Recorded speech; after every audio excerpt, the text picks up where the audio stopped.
John Dugan is our Senior Risk Control Specialist. John has a fantastic background in risk assessment and safety.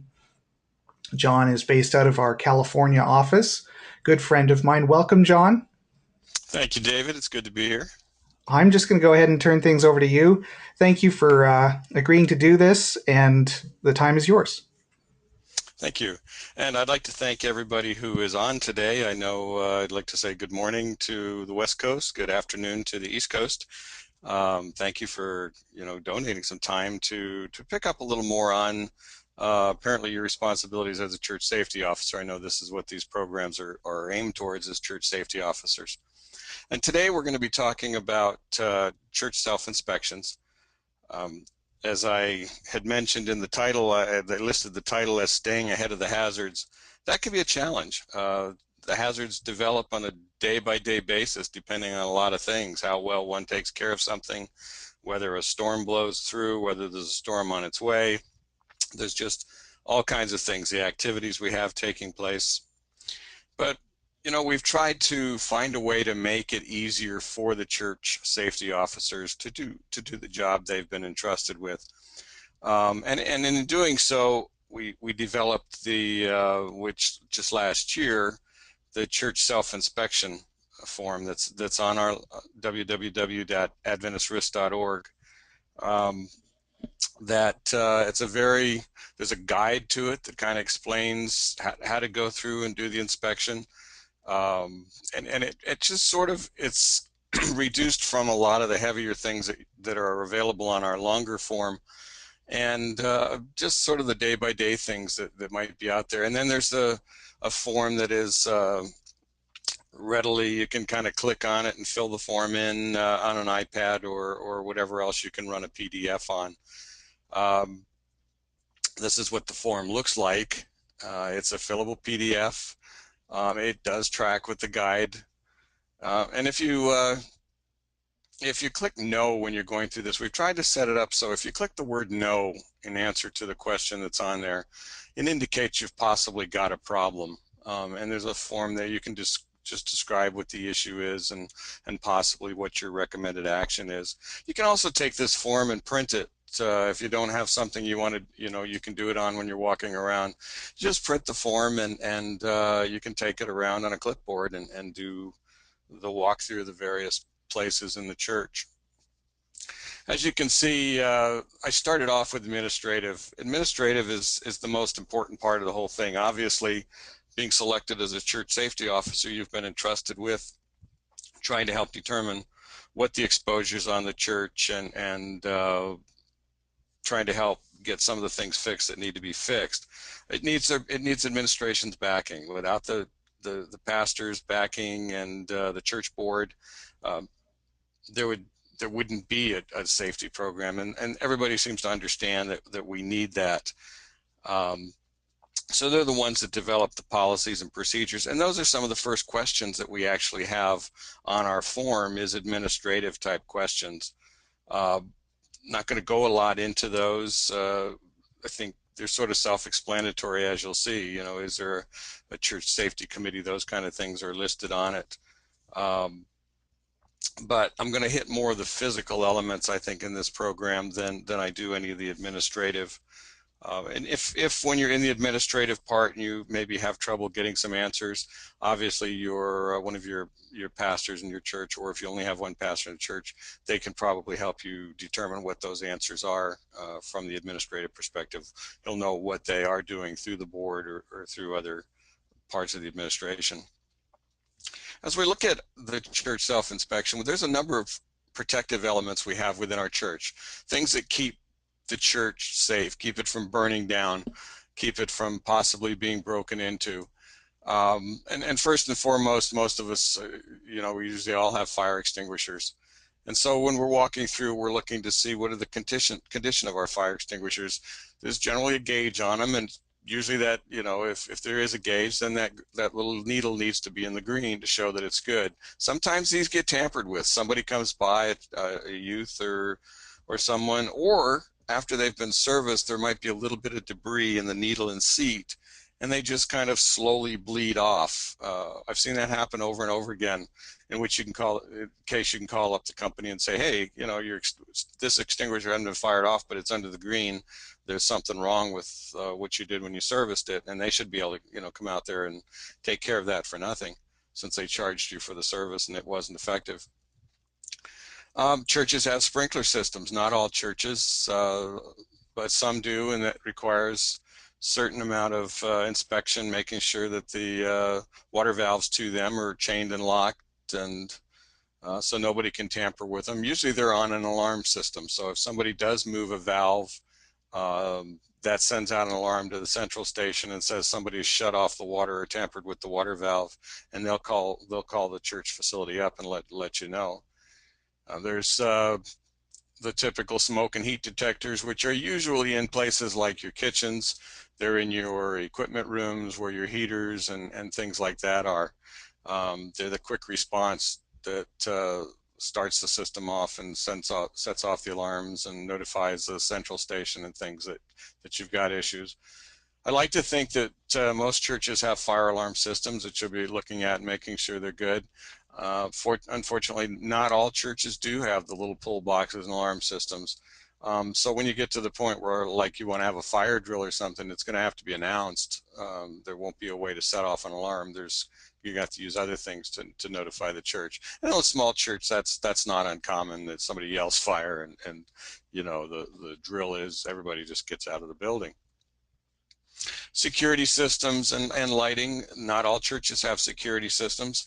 I like to see security systems in the churches, and you want to make sure that your panel system for your alarm systems and security systems are all uh, go. There's a lot of times when there's something wrong somewhere within the system, there'll be a trouble light on in the panel box as you're walking through.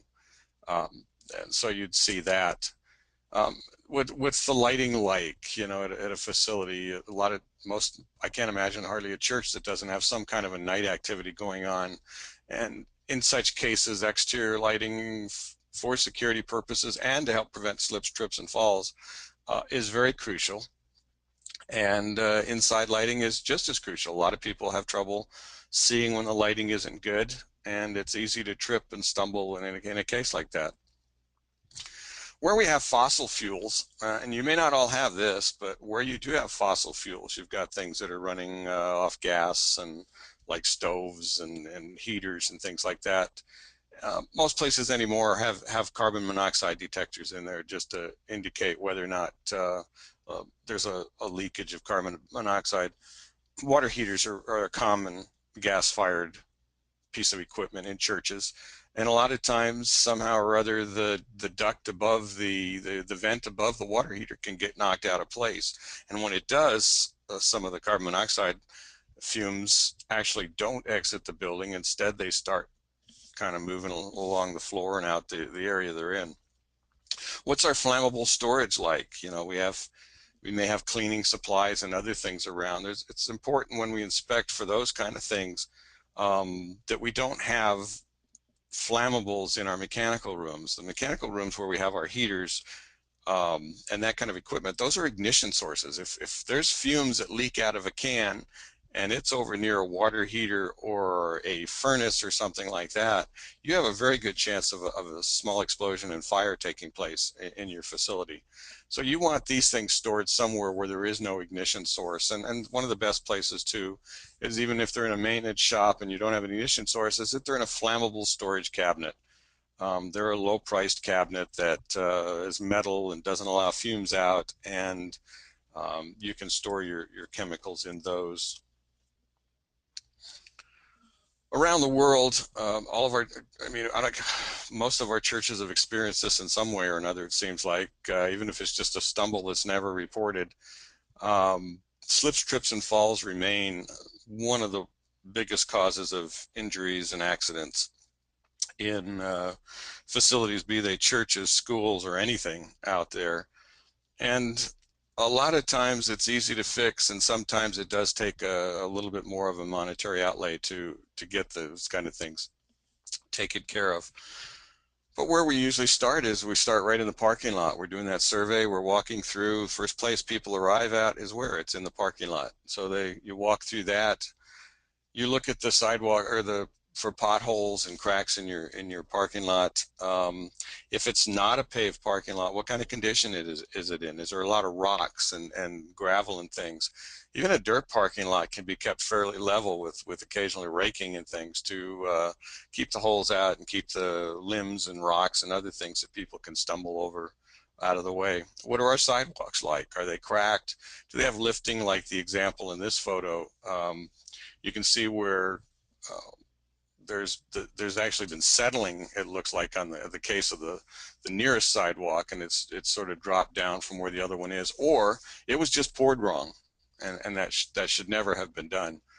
Some of these are easy to take care of if it's very simple. This is not a simple one. It can't be ground to change the surface to where it'll blend in. Some small ones can be. It can't be filled in very easily.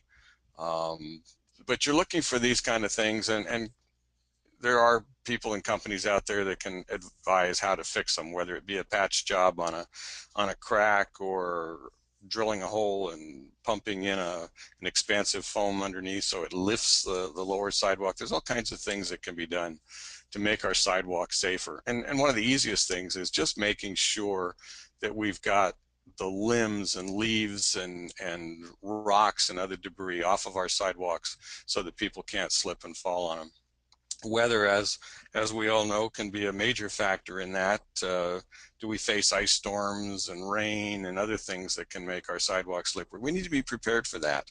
You know, having things like rock salt available. So part of our inspection isn't just looking for the physical thing that's there, but knowing what you can have happen at your church, and are you prepared for it? Do you have a company that's going to come in and shovel your sidewalks in the winter time when it snows, or put the melting stuff down to take care of ice? I know sometimes they use salt, sometimes they use other chemical stuff to do that.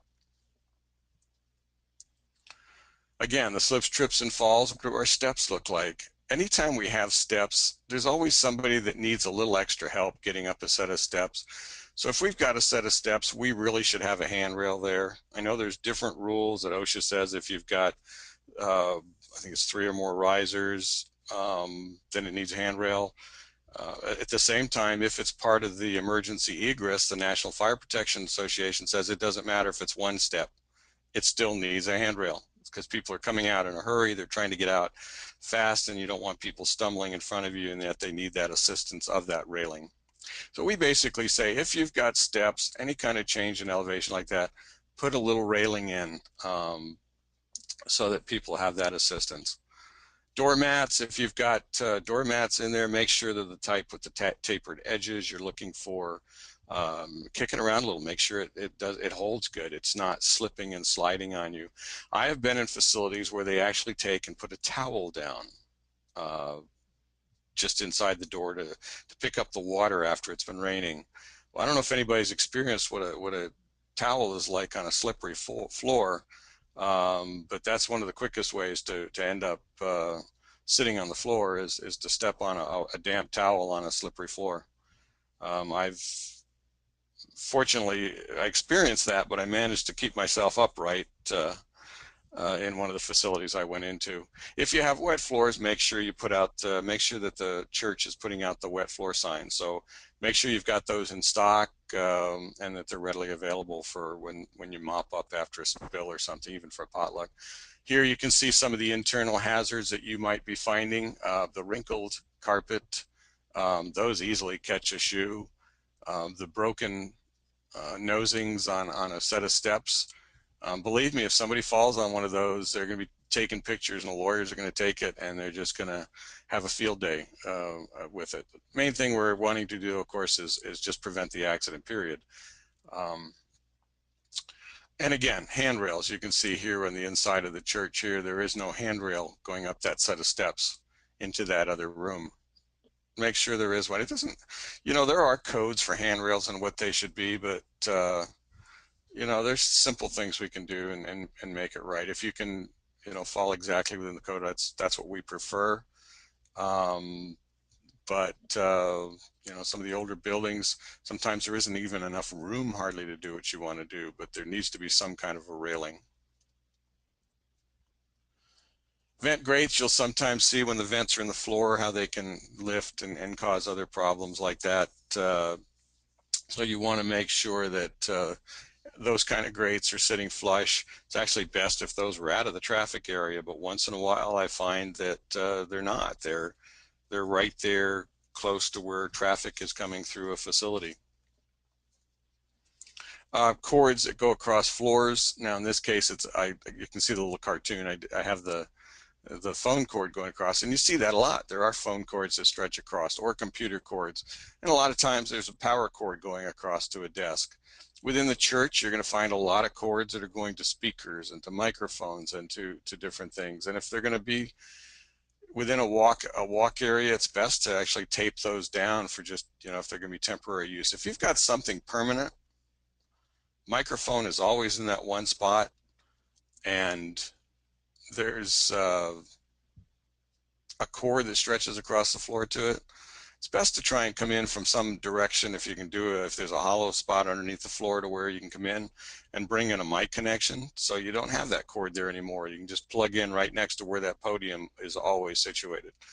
Look at those kind of things and say, how can I get out of this, or what can we do to prevent that? What's our storage like? Do we have boxes in hallways, or just outside doors where people may not see them? What else can people trip over besides boxes and things? So we need to make sure that our storage is not blocking egress and not blocking halls and not in the way of walkways. And what I will add too with the cords, most codes basically say on extension cords to make sure that your cords are, if they're extension cords, you're only using them for a temporary period of time. That's usually 90 days, um, which is still a fair amount of time considering. But most of the time I see an extension cord, it's been there for a very, very long time, and it needs to be some other way found to get main power to it, so that we're not doing running our cords across floors and temporarily like that. Do we have any questions, David, at this point? No questions at the moment. I Okay, think I good. think we're good to keep going. So we'll move on to life safety here. As I mentioned about storing things in front of doors, um, you can see in the picture on the left. I mean, this is a picture I took. I was there. I saw this, and of course, it quickly got written up. We need to make sure that there is good egress. Our aisles are all clear. There's nothing in the way of them. One of the problems we have a lot of times in churches is that we want to put more people in them than they're rated for an occupancy. And when we have hallways and corridors, those hallways and corridors are designed for the number of people that the occupancy load says inside the church. As soon as we bring in extra chairs and start popping them up those aisles, we are blocking those aisles. We are violating codes. Um, and not only that, but if you had an emergency strike, as soon as people try to get up and run out, they're going to be tripping over those chairs. That is not the place for them. You've got to move your overflow into other rooms and run cameras and TVs, and not have your church in a hazard point. As you can see on the picture on the right, there's a padlock and chain. Do we see those? Yes, we do. We need to make sure that our doors have panic hardware on them and that they're not chained and locked when they're occupied. Um, they make a bar system that just slides over, and I'm not going to say that every um, fire marshal out there approves them, but there is a bar that can just be slid down over the top of a set of panic hardware, so that anybody can just lift that out when the building's occupied, set it aside, and you don't have to worry about trying to find somebody with a key. And when you don't find them, you end up with a chained and locked set of door handles. Like I say, anytime your building is occupied, you cannot have chained locks. If somebody needs to get out that door and they can't, you could end up with severe injuries and possibly even death, as has happened. I think everybody's seen all the horror stories that have happened in a lot of the discos and things, when doors were blocked, or factories even that have had blocked doors, and they sent managers off to jail. Make sure we've got good exit signage. If you're working and have things going on at church at night, which I can't imagine you don't, it's always good to have emergency lighting. It falls into needing emergency lighting at a certain number of occupants, but it's so simple to put in a set. I say, why have any number of occupants in a dark building in an emergency if you can just pop up a small set of emergency lights? And a lot of times you can just change out your lighted exit signs and put up one like this in this picture, where it's combination emergency lighting and exit sign.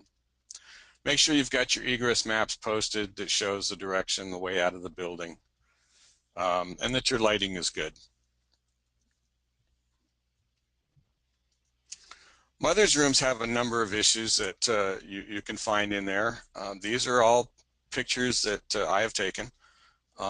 As you can see, the picture on the left, the crib, that was the condition of the crib that was being used. Now, the Consumer Product Safety Commission has some regulations on cribs, and a lot of them are classified now as being unsafe. And that was before this happens, so you can see that we've got a major catastrophe in the works here. Some serious injuries could occur to a child. The chair down on the right, it's pretty obvious that somebody could sit in that chair, rock backwards, and tip over to the side because the one runner is busted. Change tables, we have had cases where children have fallen off a change table.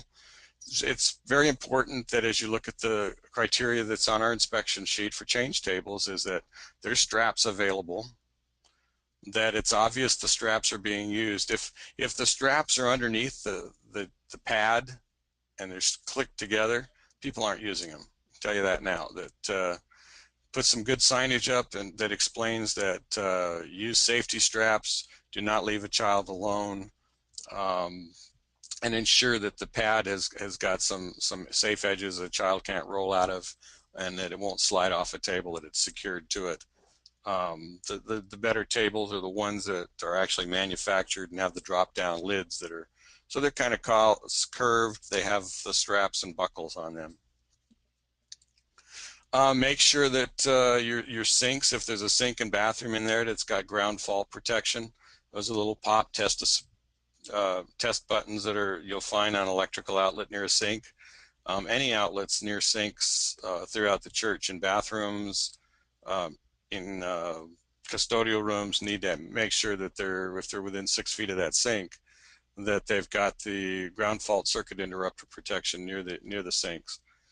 If there's an outlet outside, it needs to have the same thing. I know we found one at our own church during a walkthrough that was an exterior outlet. They were plugging things in outside to it, and it was not protected. Somebody could easily get shocked on that on a damp day, or sprinklers come on or something like that. So look for those kind of things when you do your inspection. Like, again, your condition, your furnishings. Are there chemicals in the room? A lot of times somebody will stick some kind of a cleaning supply underneath a sink. Well, most of those cleaning supplies, if you look at them, what do they say? Keep out of the reach of children. So you want to make sure that those are locked somewhere else out of the way, and that they're not in there. No small objects around that a child can choke on. And your electrical outlets in there, make sure that the ones that aren't being used, that you've plugged in a little cap cover so a child can't come along with a bobby pin or a safety clip or something they've got that's small and try to stick it in that hole. Children do that. The baptism tank is a very crucial place in the church. There have been pastors who have been electrocuted in baptismal tanks over the years. So it's very important. And I think, I won't say that all churches are fixed yet, but we're getting closer to more and more churches that no longer have microphones that reach across into the baptismal tank where a pastor can reach, hold, and grab it. That's not always the case. And recently I was in a church where they weren't using the microphones any longer, which was good.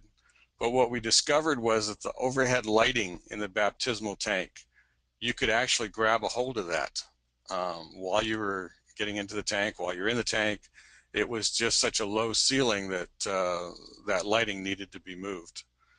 So you're looking for electrical hazards in there, non-slip materials on the steps so that people going down in don't slip and fall. That's happened. Railings, do you have railings that lead down? I know a lot of times we depend on somebody to try and help somebody down into the baptismal tank, but that's not always effective. You have to lean a long ways in, and it's just better to have that handrail in place. And you can see there is one on the left here in the picture. There is a handrail there leading up and out.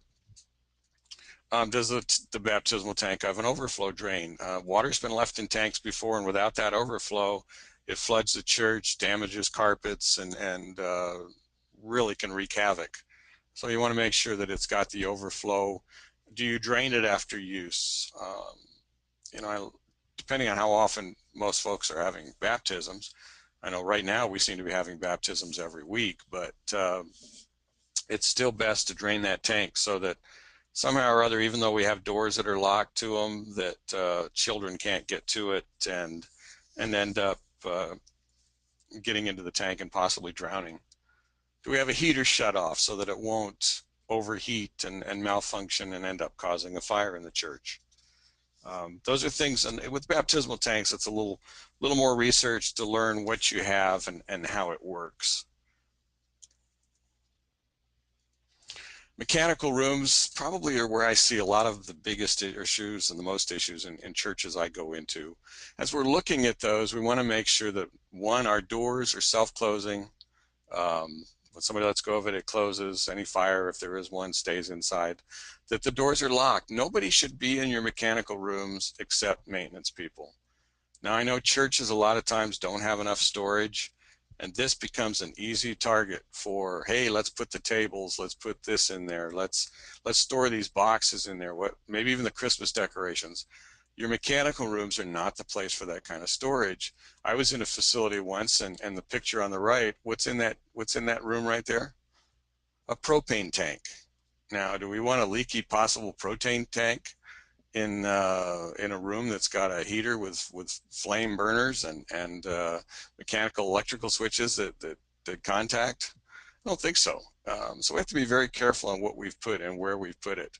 Pathfinders have a lot of propane type canisters and things. Where do we store those? Do we have an outdoor storage we can put those in somewhere safe from all the other parts of the facility? What's our housekeeping like? You know, again, do we have our electrical panels are supposed to have 3 feet of clearance in front of those. You'll see that as you're going through the inspection. It's listed on there. Make sure those are clear. Make sure that if there's poke throughs, and you can see, I don't know if I can, yeah, I can move my mouse over here a little bit. Right here where it's circled, that red circle shows those pipes. They knocked a hole in the wall to put those pipes through.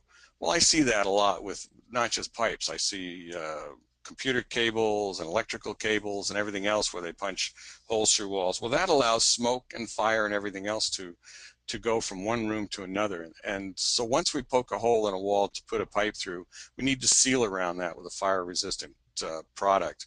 And that fire-resistant foam will fill up around it, and you won't have that issue. So look for those kind of things, holes and things that need to be filled.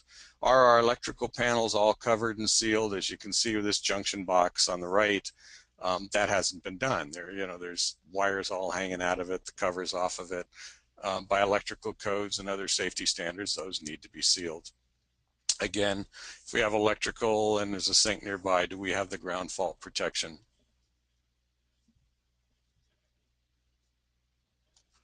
Kitchens and fellowship halls, just like everywhere else in the church. I know we have a lot of people come in, we set up tables, we're going to have a potluck. But we have to keep in mind that we have exit doors there too, and make sure that we keep exits and aisles clear so that if something happens and an emergency strikes, people can jump up from the tables and leave and get properly out of the building.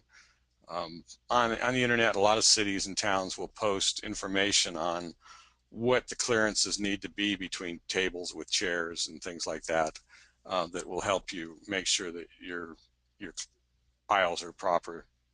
Are your hoods and filters cleans on your stove? Do you have hood protection? If so, is it inspected regularly? Again, as I mentioned earlier, this is one of the areas you'll have heat detection. Do you have a fire extinguisher nearby in case you have a fire? One of the big things that we saw over the years, and people kept having tables fall on them. I'm glad the tables have gotten a little lighter, but they're still heavy.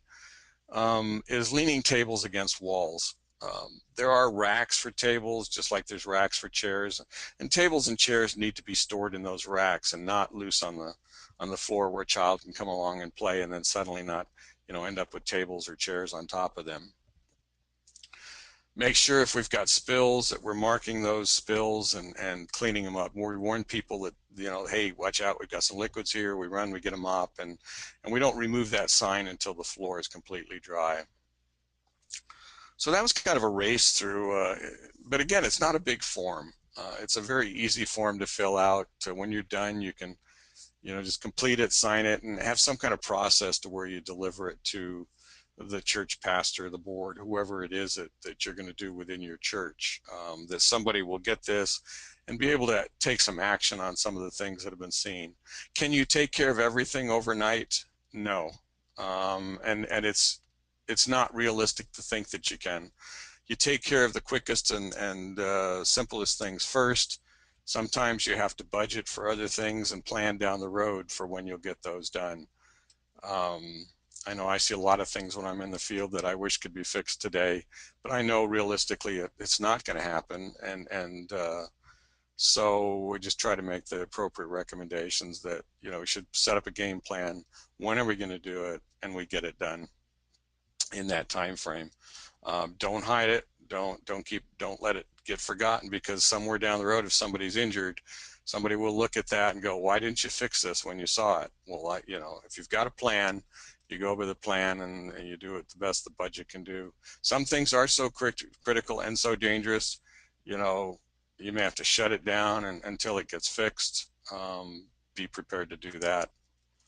But you need to stay ahead of the game, like I mentioned earlier. The frequency usually, an inspection like this probably isn't going to be done on the average more than once a year. If you can do it more than once a year, that's great. But part of the process is also having a good hazard notification program.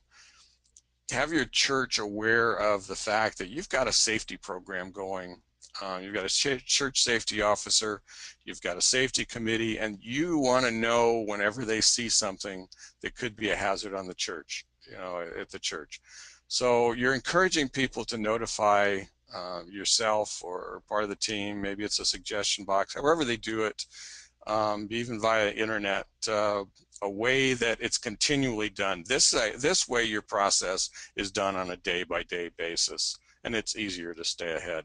It's a team effort. It's the church safety officer, it's the committee, it's the pastors, and it's all of the church members working together to try and have a safe church.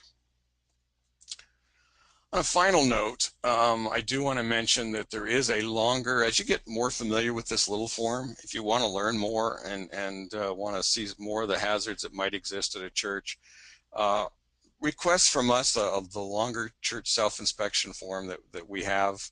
It's available at rme@adventistrisk.org. Just send a request and say you would like a copy of the church self-inspection form, the long one, and we'll have somebody make sure that you get that. We have reached the end. Didn't go too long over the 30 minutes allotted, but certainly appreciate everyone's patience. Did we get any questions, David, on the... Yes, we did. We actually have some great Okay, questions here. okay. The nice thing about the way this works is we can all share in the answers to these questions because these are good. First question is: are churches required to comply with OSHA 1910? That's the part that has to do with occupational safety and health standards. Um, and should this be the standard for parking lot lighting, fire extinguisher placement, etc.? Um, what are your thoughts on Um, that, John? well, of course, a lot of it, as far as whether it falls under OSHA or whatever standard is going to depend to some degree on, is that a church employee that's doing the work? Is it a volunteer that's doing the work? I like to use the OSHA standards as I want to protect my volunteers in the same manner that I protect um, a normal employee. So all the machine guarding that is asked for should be on there properly.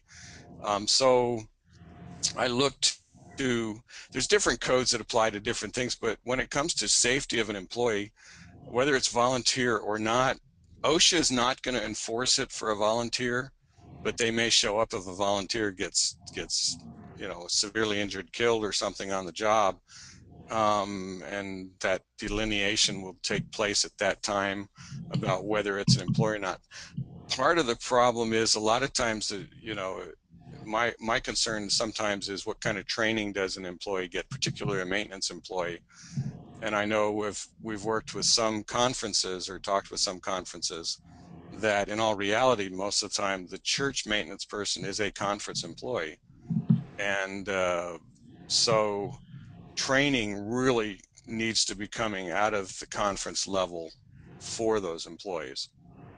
Um, let's see, lighting wise, there's different standards for lighting for parking lots and things. I'm not sure how much OSHA gets into that actually on the lighting, because I usually use the engineering standards for the lighting industry as the standards. When you look at standards, I try to think of which standard provides the best level of protection. What is the standard that everybody's pretty much going to look to make sure that they're safe, their facility is the safest, to make sure it's lit the best.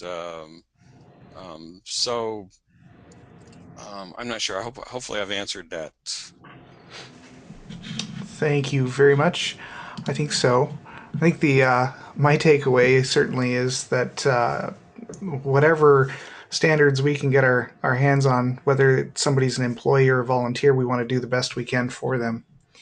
And there's a lot of, like, for safety of employees, or even volunteers, on how we're going to do a project. If we're going to bring volunteers in to do something, and there's a chance they're going to fall, we should get the booklet on OSHA fall protection and make sure that we're not doing anything less than what would be required in that fall protection standard.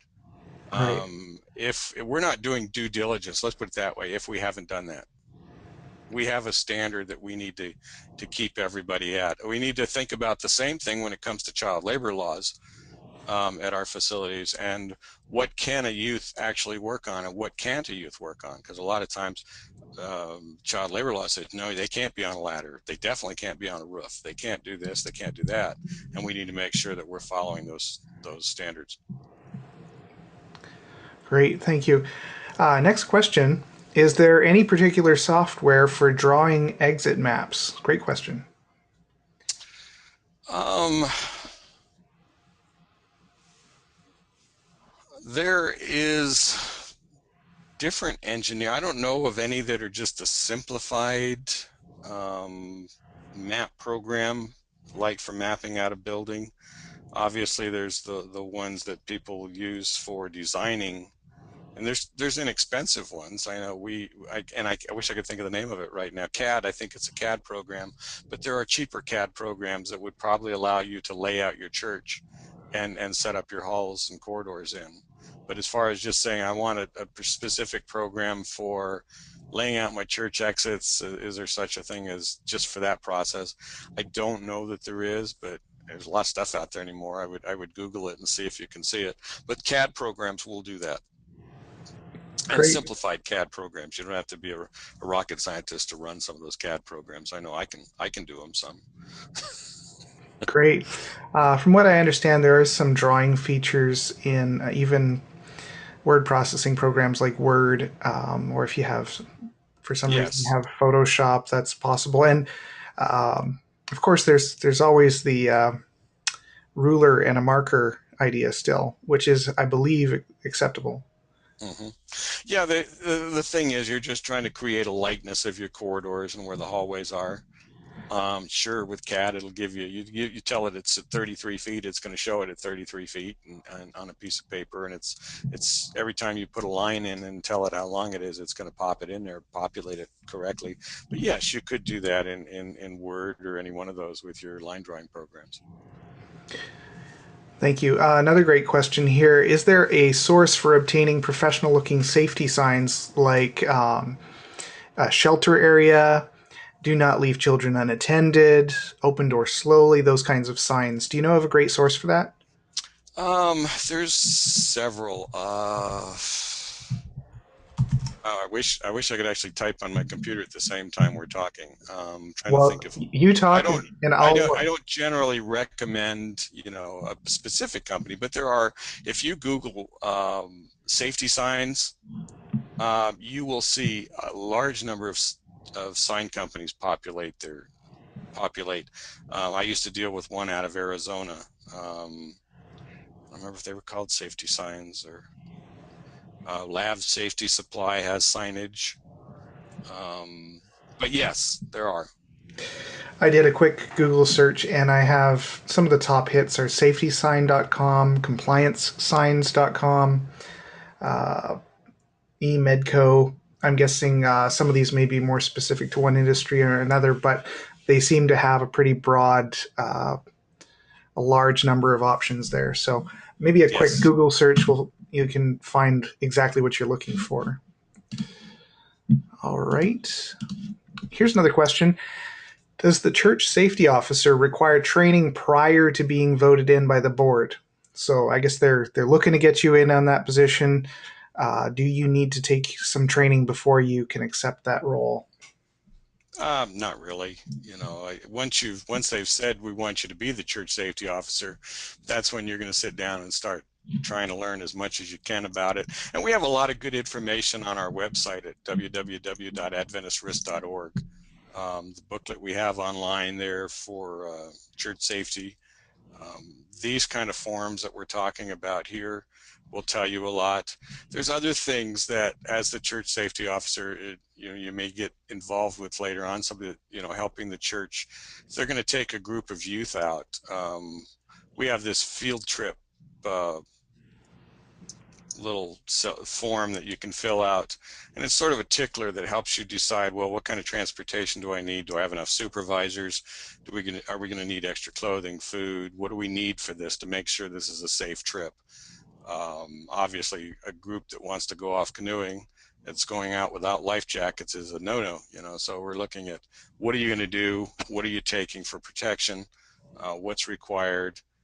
And a lot of times you can get the answers to what you need online, or you can contact somebody at Adventist Risk Management, and we can try to help you in that part too. Great, thank you. Just want to you mentioned the website there, and I maybe just a quick aside on that. We're actually getting close to the end of redevelopment of the next version of the Adventist Risk .org website. So you're going to see a very updated looking website coming out quite soon.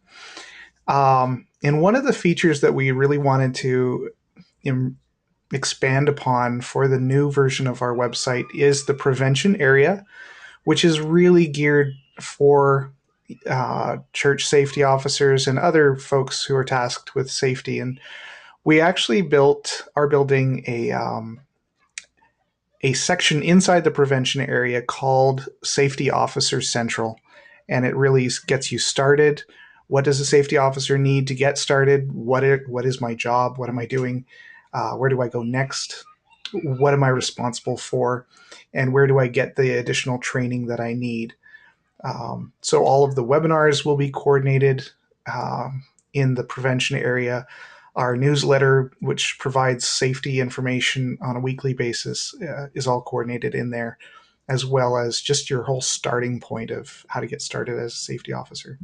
Trying to make it more central and coordinated, especially for this kind of question of, if I'm going to be the safety officer at my church and I've not done this before, what does that mean, and how do I get the training I need and the tools I need to get started?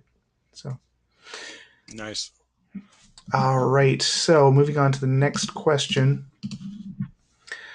Oh, a very specific question. This is good. Our church has metal railings on the stairs, both inside and outside, but I've noticed that the outside railings become very hot during the summer. Too hot to touch. I have experienced just that kind of railing. Can you suggest other materials for outside railings? Uh, I'm just wondering if you need another material. I'm not used to seeing, I mean, a lot of metal is what's going to hold up the best, but it doesn't mean there may not be a coating you could put on that metal that would reduce the temperature of it. Right. Some kind of a plasticized coating that would get sprayed onto them. That's an interesting question because I really haven't heard that one raised. Yeah. I've experienced those really, really, really hot railings, and I could see that being an actual problem. If someone really needs to use a railing but just can't touch it because it's too hot, I wonder if even a white paint or something.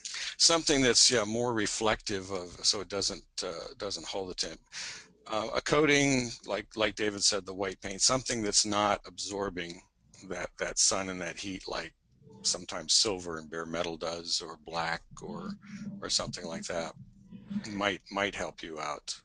Yeah, Uh, we had another person actually make that same suggestion in the question and answers of paint them white instead of black. good, good. Thank you.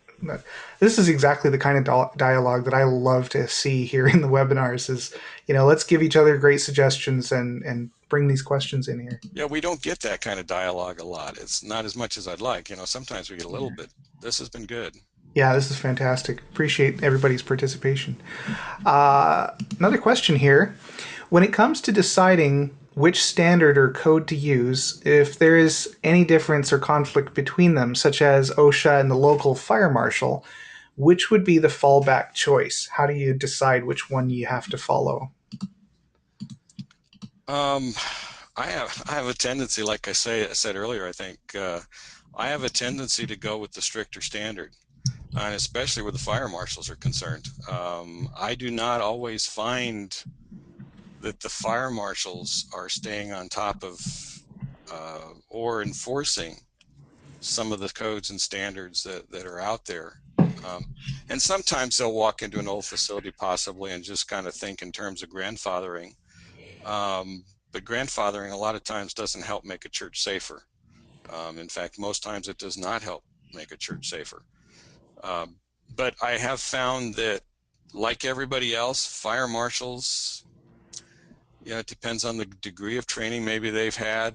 Each one, and I'm even our own inspectors internally, when we go out and look for things, I think there's certain things that some folks look at more than others, and then the other person will look at something else more than this other. Fire marshals are sort of the same way. They've got this pet peeve, like making sure there's no storage within 2 feet of a ceiling in an unsprinklered building. That's one I've seen a lot, where they're after that one. They'll all be after the one if there's storage within the 18 inches of a sprinkler head. But so each one kind of goes after more. I go for the strongest code, and possibly a code that, like I say, is not being enforced, or is it's just they're not paying attention to it. I see that over and over again, where I wonder, where is the fire marshal? Why isn't the fire marshal out here taking care of these kind of things? Great, thank you. Here's a great last question. You mentioned the term grandfathering. I wonder if you could explain for those who might be less familiar what that means when somebody's grandfathering.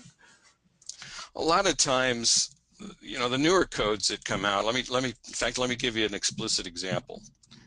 Um, the uprights on a set of railings, like in a balcony. In the old days, the spacing for those was 6 inches apart. You couldn't pass a sphere six inches between those. Um, and then maybe, oh gosh, it's still been a long time. It's been maybe a decade and a half or 2 decades since the code changed, to where it said we found that this certain percentage, like 75% of, and don't quote my numbers, of children below the age of 9 or 10 could fall through that railing or slip through that railing. And so they changed the code down to having your uprights to where you can't put a disc through it that's 4 inches in diameter, to prevent that. Well, when they come in and do inspections, a lot of places will come in and do that inspection. They'll look at it and say, well, when your church was built, that was under the 6 inch code. And as much as we'd like to see it changed to 4 inches, we're going to grandfather you. Well, we're going to turn our backs on it and say, you were built back when grandpa was around or whatever. And so we're going to let it slide.